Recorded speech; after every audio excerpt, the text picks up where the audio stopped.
এতিম বাচ্চারা এত হাহাকার পিঠা যাইতে পারে না। একটা রুটির জন্য একটা ছেলে, ক্ষুধার্ত এতিম ছেলে 12 কিলোমিটার পায়ে হাঁটা, 12 কিলোমিটার পায়ে হাঁটা গেছে।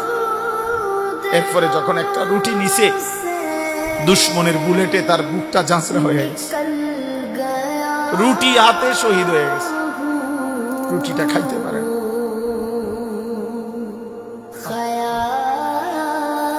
আমি ভাবছিলাম, আমি বলছিলাম কি জানেন, আমার বিবেক বলছে সেদিন ওই বাচ্চাটা রুটিটা নিয়ে যেন বলছে, আল্লাহ রে আল্লাহ, আমি ছোট মানুষ, আমি শুধু রুটিটা কেমনে খামো, ঝোলও নাই, তরকারিও নাই, কিচ্ছুই তো নাই, আমি এই শুকনা রুটিটা খামু কেমনে।